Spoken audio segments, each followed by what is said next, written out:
So good day and welcome to episode 7. So today begins the process of getting the interior removed from the car. I'm probably going to do that in two parts. I'm going to concentrate on the dash and getting the dash pad, the tack, the instrument cluster out, getting the seats out, getting the carpet out, and then seeing what's underneath all of that. I think there's a couple of really cool things to look at that are coming up. So let's have a look at the car really fast and we'll get to the interior. So here we are with the interior, and at this point that very little has been removed, and I just wanted to get a view of what it looks like before everything starts coming out. The one thing I did have to take out was the kick panel on the driver's side to get to the hidden bolt for the fender. The otherwise this is just stock Mustang dash, and then obviously the glove box door, the signed glove box door, got sold off by the previous flipper, so I'm going to be in search of one of those in addition to other parts, but that's down the road a ways. So some interesting parts. I'm going to go ahead and put the camera on fast forward.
Okay, I've reached a point where I got all of the sound deadener out, carpet, seats, and as far as the sheet metal looks, no serious rust to speak of.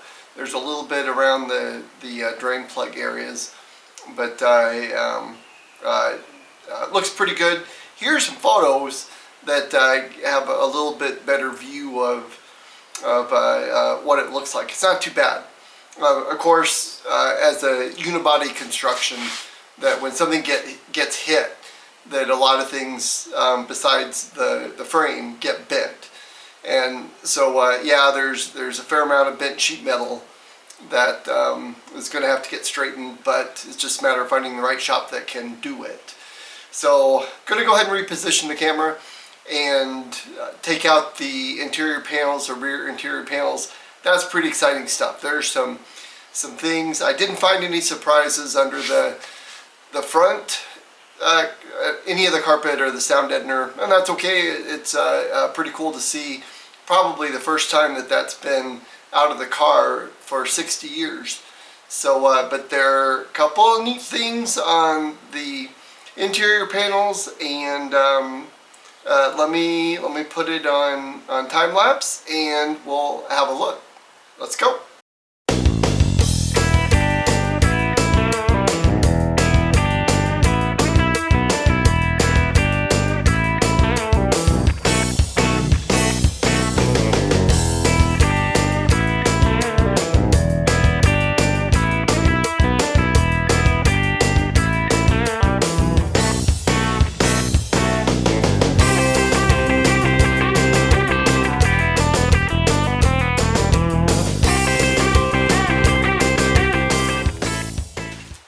Okay, so I made some really good progress getting the interior out. I got the door, I got the side panels out and carpet, and there's a few interior panels remaining that still need to come out. Some of them in the back near the trap door are riveted, factory riveted, and I'm undecided. I think I may just leave those intact and not take them out. And again, I'm not doing a full restoration on the car, and I'm trying to leave as much originality as I can without replacing things just for the sake of replacing things. So as you probably noticed in the video, that the side panels did have the car number on it, but as it turned out, they were not for this car. So here's a couple of photos of closer up. As you can see that these panels apparently were originally shipped from Ford and came in car 376 and not 367. So I looked up 376 and discovered that 376 was actually ordered about 3 weeks before 367. So for whatever reason, it was in the pipeline a little bit sooner than this car, and 376 actually shipped about 10 days after 367. So they were definitely in the shop at the same time. Panels got switched. Last year I had communicated with Howard Pardee, and he mentioned that interior panels, because I had asked if it was known that interior panels were numbered. And I asked that because my first Shelby Success 228 had folder labels on the interior panels, both side panels and the third panel from the fold down, and they all had 228 on them. And he replied back that yes, that apparently at the factory they numbered them, and the reason why is because when the interior panels came out, when the car was assembled at Ford, that when the interior panels were fitted, that the holes were drilled according to where the panel was fitted inside the car, and then the sheet metal screws were attached. And so there likely were differences between the panels of where the holes in the panels related to the holes in the unibody. And so they, just so everything would line up, that they kept the number on, or they put the number on the side panels and the third panel on the fold down, just so that they would match up to the correct car when they got reassembled. Well, that didn't always happen, and Howard said that he was aware of at least one occasion where the owners of 266 Shelbys had their contact information, and they actually swapped interior panels back, and their cars got their respective panels that they left for that way. So I did look up 376, and as of 2019, I believe it's in Switzerland. So it'll be kind of fun to follow, and at least perhaps I can communicate with the owner of 376 and see what might be on their interior panels. So no, I didn't find any surprises other than that in the back seat, but there were some interesting things. One of the interior trim panels was actually painted blue, and before it was painted black, and it was really only noticeable when the trim pieces came out that sure enough one was blue. So I just found that was kind of interesting. Another interesting thing was I found 4 rivet posts that were scattered in the back seat area, and of the 4, 2 of them looked like they had been painted black initially, but that, while rivet posts are rivet posts, but kind of goes to show that the car really hasn't been sorted through in the back, having the interior pulled out, that it's for the last 60 years it remained relatively untouched, and as I've discovered with the sheet metal, is rust free as it is, and in good condition. It speaks to the car and the care that was taken of it over the years, and quite likely, as evidenced by the dash, that seems to have been garaged its whole life. So this really is a neat car to bring back, and in all its originality.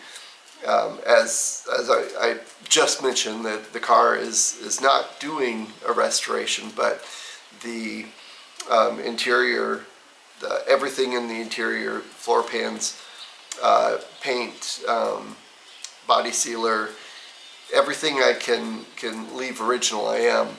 And I think that's where this is going to differ than rotisserie restorations, where even to the extent where the car gets dipped, chemical dipped, and everything comes off of it, I think this is going to be a pretty neat car to look at, even 60 years from now, to say this is the